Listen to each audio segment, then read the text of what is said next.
What's going on? You already know what it is. Leuch, aka Mr. Untouchable from Untouchable Sounds, and Leuch Kustoms. Located in Davenport, Florida. Come check me out.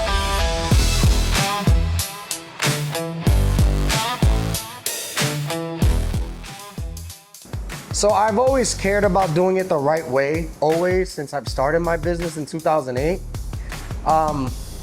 Did I do it right always? No, because in business and doing anything that you do, you learn to do things better as you grow. Like every day you should be looking to try to better your installs, better the way you deal with people, trying to make sure that you stay focused on the quality of work, so that when the quality of work leaves, even though the customer is not here, but the quality continues to travel. It goes to another city, goes to another state, goes to another area, and your name tags it. So whenever somebody sees it, they can be like, oh, that's Leuch's job. That's a well done job because he does this and he does that, or whatever the case may be, and other people, they're gonna eventually come in and they're gonna wanna come to me because the quality of work is done.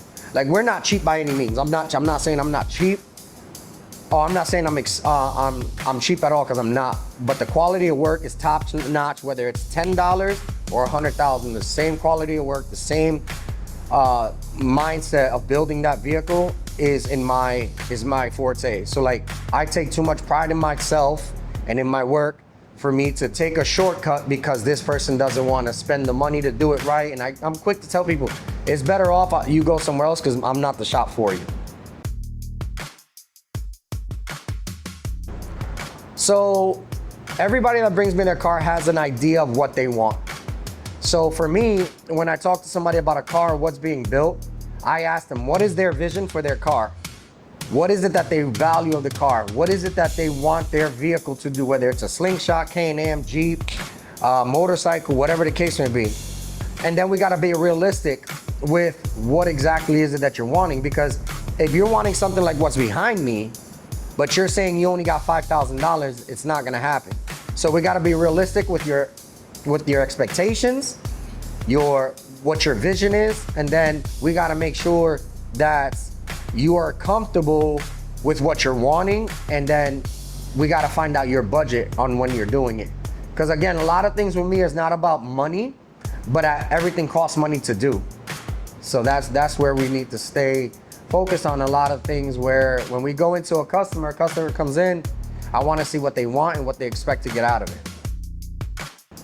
They wanna go cheap. A lot of people wanna go cheap. And the problem is, if you talk budget right away or you talk numbers right away, a lot of people wanna act like they got it when they really don't. When they say, oh, I don't have a budget, or, oh, I got money. Like, when they say things like that, it's a red flag to me. Because as everybody knows, I put a lot of money in my vehicles, and I even have a budget. Because at any given point, you can have $100,000 in a vehicle.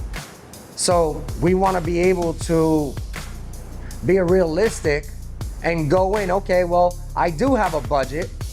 Can I go up a little bit? Yeah, maybe. Can I go down? But we got to have a starting point and work our way from there. So I know a lot of people, they want the best, but they don't want to pay for it. Time and paying attention to detail. And when I say that, I mean like wire management, the way you clean up your wiring, the way you hide your wiring, the way even after it's behind the panel, how it looks behind that panel, even though it's under the car, how it looks under the car. A lot of that stuff makes sense, because if anybody wants to go through it, you don't have to worry about, oh, I took a shortcut. You see what I'm saying? So like, that's the difference. I just made the mistake this year as well, I'm too nice. Back when I first started, I did things for free. When I tell you I did things for free, I did full installs for $150. I remember I worked for a buddy of mine in Springfield, Illinois. His name was Nolan. I worked on a whole system. I worked on it. I was brand new getting into it as a professional in his shop. I worked 7 hours for $50. He made all the money, and I dealt with all the problems. And I would do things really cheap or I wouldn't put value on myself. And I learned that I gotta put value on myself because nobody's gonna put value on me until they see my work and who I am. Like the people who know me now know or saw my work, they understand where they're coming when they come to us now. What made me realize that I had to raise my standards was when I started to be like everybody else. So if you're compliant, complacent, and average, nobody can tell you different from everybody else because everybody does the same thing. But when you set yourself apart and you put yourself above where you want to be, but you go past that, the sky's the limit. And when you trust, like I said, when you trust God, God will be able to give you a vision and he'll be able to give you the opportunity to surpass people that have been doing this for years past me. And I can keep up with them. And always better yourself. Like I go to classes, I go to schools, I go to seminars. You always want to, I've been in business 17 years and going on 18. And at the end of the day, that's what you want to do. You want to be able to always want to look better and be better than what you are. I'm not in the fake it till you make it stage anymore. My name, my pride, my quality of work. If you want the cheap, I'm not for you. You want me to ranky jank it? I'm not for you. You could give me $10,000, and if you're gonna tell me to rank it or jank it, I'm not interested. Because that $10,000 goes away, but the disrespect that goes on that name after that job is done does not. The communication with them, some of them get overwhelmed. I'm very communicative with my customers. I typically tell them everything that's going on. I'm very transparent. What they notice the most is my honesty with them. That's definitely something that they notice the most. My honesty with them and the detail that I take in when I'm building their vehicles. When I can sit back and say I'm done. That's something that I'm happy with. That's something that I can say I'm happy that I paid that. That's my car. I'm good with it. Because there's a lot of times where it's so frustrating. You're like, yo, I'm done. Whatever. The customer doesn't want to do it. I don't care. And those times, which they happen to me, that's when I normally walk away. And then I come back at it later on. Because when you make decisions like that, a quick decision, a temporary decision will literally give you a permanent problem. Because I care about it more than them. Because at some point, they have something that they care about. You give them the right amount of money, they'll get rid of it.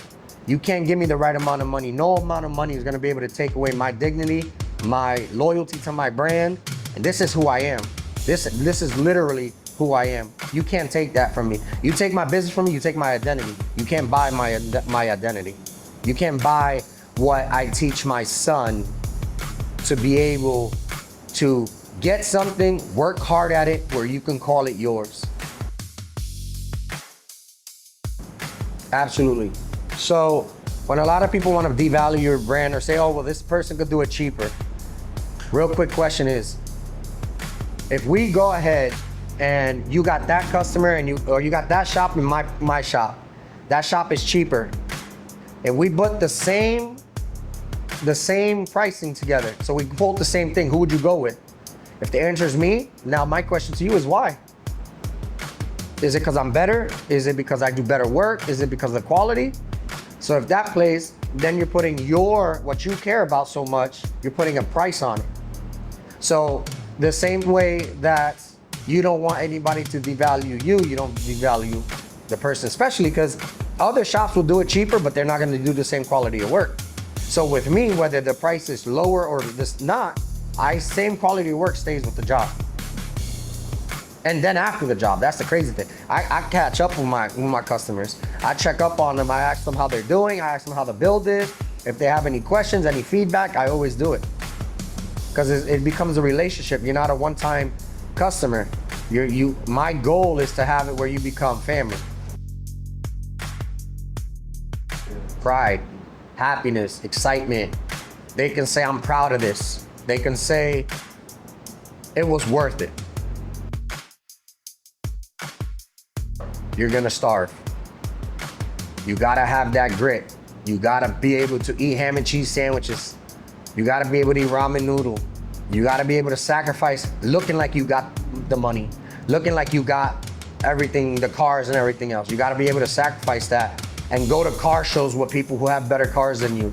Go to parties where you're dressing like you're broke and you got shorts and sweatpants and messed up shirts and some sneakers that you gotta polish up every time to go out because you ain't got it. Me personally, I'm quick to just stay home because the more money and I live this to this day, the more I reserve, I can buy whatever I want now because I don't spend the money that I don't need to spend. I don't need to go out and impress somebody that can't even afford my mortgage. I don't need to go impress somebody that they have living in an apartment. I don't need to impress somebody that is working a 9 to 5 for somebody else. Who am I impressing? The only one that I should be impressing is myself and God. And you can't impress God because he's the one giving it to me. So it doesn't matter. When I first started, I had a 92 Honda Accord and a 96 Honda Civic. And I did what I can with what I got, what I can do. And there was times where my business didn't make no money. There was time when my business did decent. There was months, years where my business didn't make any money. But I understood that the process is not right here, right now. The process is 5, 10, 15 years later. Currently, or when I first started? Because I got people that look at me from 2008 that say, oh, well, he's trash, which I probably was. But one thing I could tell you now, right before I left Illinois, nobody was better than me in Illinois. And I'm a one-man shop. I've been a one-man shop in Illinois.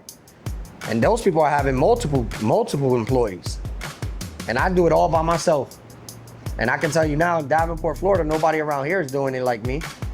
Because at the end of the day, when a car gets done here, my stamp of approval is on it. My logo's on it. My name is on it. And one thing you can't, Birdman said, put some respect on my name. So when I do a job, that job comes in as a job and it leaves as family because I can say I built that.